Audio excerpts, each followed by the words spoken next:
Assalamualaikum warahmatullahi wabarakatuh. Perkenalkan, nama saya Rada Firaina. Selamat datang di channel saya. Nah, hari ini, pada kesempatan kali ini, saya akan menceritakan sebuah aplikasi yang baru saya kembangkan atau saya buat, di mana aplikasi ini berbasis Delphi 7. Nah, kenapa aplikasi ini saya buat? Yang pertama adalah tentunya untuk memenuhi salah satu tugas mata kuliah saya yang diberikan oleh Bapak Ibu dosen. Untuk itu, salam hormat Bapak Ibu. Nah, yang kedua adalah saya merasa ingin menciptakan sebuah aplikasi yang bisa membantu saya dalam proses belajar mengajar nantinya, di mana aplikasi yang saya harapkan itu adalah aplikasi yang menarik, praktis, dan juga benar. Nah, oke. Nah, sebelum itu teman-teman perlu tahu dulu Delphi 7 ini dia mempunyai beberapa kelebihan, di mana kelebihan utamanya itu adalah dalam mengolah angka. Dia memiliki tingkat akurasi yang tinggi dengan mempunyai nilai galat yang sekecil-kecilnya atau namanya persen kesalahan yang sekecil-kecilnya. Nah, teman-teman juga pernah tahu Excel ataupun Pascal. Nah, dia juga bisa mengolah data seperti itu, tetapi di Delphi 7 ini kita bisa menciptakan sebuah pemrograman tetapi berbasis grafis. Nah, berbasis grafis di sini juga dibandingkan pengolahan itu keunggulannya, tetapi dibandingkan aplikasi yang mengedepankan visual semata, dia memiliki keterbatasan untuk mengolah gambar.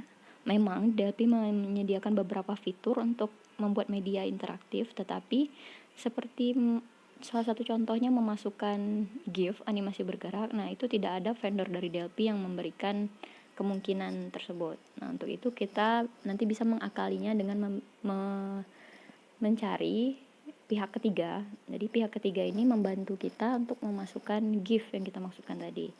Oke, lebih lengkapnya nanti akan saya jelaskan dalam aplikasi yang saya buat.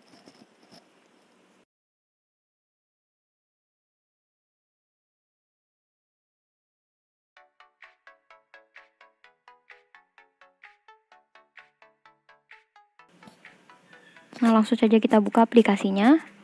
Nah, ini adalah tampilan awalnya.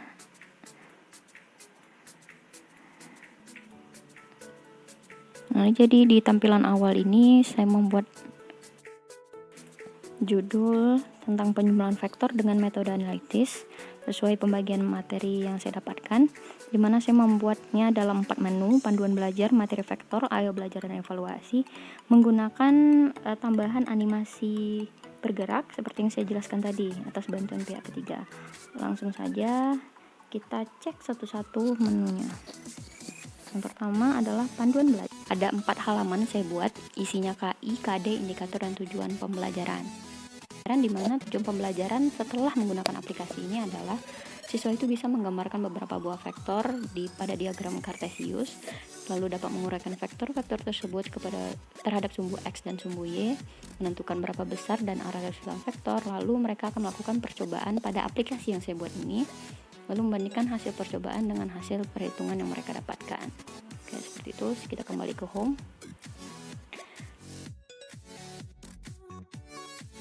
Selanjutnya adalah materi vektor.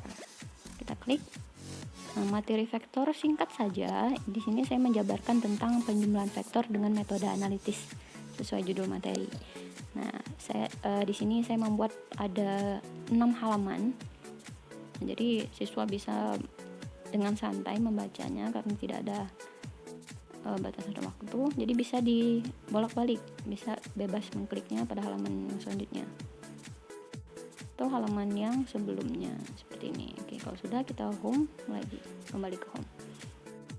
Oke, kita lanjut ke aplikasi inti. Saya mengatakan ini aplikasi inti. Nah, jadi di dalam aplikasi ada namanya program percobaan yang dinamakan aplikasi besaran dan arah vektor. Nah, jadi sini saya menyediakan 3 buah vektor 1, vektor 2, vektor 3, di mana nanti nilainya X1, X2, X3, Y1, Y2, Y3 ini kita inputkan. X, Y ini merupakan titik ujung dari sebuah vektor. Nah, saya di kanan menggunakan simulasi PET. Nah, karena kita tahu metode analisis itu semua pangkal vektor berada di 0,0. Oke, ini saya masukkan angka-angkanya dulu. Nah, jadi kita bebas mengatur titik koordinat pada diagram kartesiusnya. Oke, nah jadi akan keluar resultan sudut terhadap sumbu X, berapa Rx-nya, berapa RY-nya. Itu menggunakan rumus yang dijelaskan pada materi vektor tadi. Oke, teman-teman bisa lihat angkanya akan kita bandingkan dengan perhitungan PET. Jadi ini untuk memperkuat bahwa hasilnya ini sudah akurat menggunakan Delphi. Nah, karena PET ini termasuk yang terpercaya. Yang kedua, saya memasukkan simulasi PET agar siswa itu tahu bagaimana cara menggambarkannya pada diagram kartesius. Nah, ini untuk vektor 1 angkanya sudah bisa teman-teman lihat sesuai, lalu vektor 2 itu 20, 10. Nah, kita bisa lihat angkanya 22,4 dan 26,6. Nah, cocok ya. Begitu juga untuk vektor yang ketiga. Nah, bahkan di Delphi itu koma-komanya bisa cukup bisa dibilang akurat gitu. Jadi ini merupakan kelebihan dari Delphi untuk mengolah angka. Oke, ini resultannya. Ini kalau di PET itu berwarna hijau, kita bandingkan dengan hasil perhitungan yang dibuat menggunakan aplikasi ini. Nah, jadi siswa nanti hasil perhitungan di aplikasi ini bisa dibandingkan dengan perhitungan menggunakan rumus. Oke, mungkin kita close dulu. Nah, jika sudah, dia bisa mengklik bagian evaluasi. Kita lihat. Oke, nah di evaluasi ini setelah belajar dia diminta untuk menguji kemampuannya. Lalu siswa bisa menginputkan namanya pada kolom nama. Saya namanya Rada, lalu dia ikuti tes. Nah, ini adalah bagian soalnya dan ini plat tinjau, kunci jawaban, lalu ini jawaban siswa tadi apakah salah atau benar. Nah, tahap pertama ini siswa diminta menjawab dulu sesuai opsi yang diberikan. Misalnya soal pertama dijawab C. Nah, soal pertama dijawabnya C ya. Nah, kita jawab sembarang saja dulu. Oke. Lalu siswa bisa lanjut ke nomor 2. Diklik. Nomor 2 lalu dia jawab soalnya oke, misalnya dia jawab B. Diklik. Cukup diklik saja.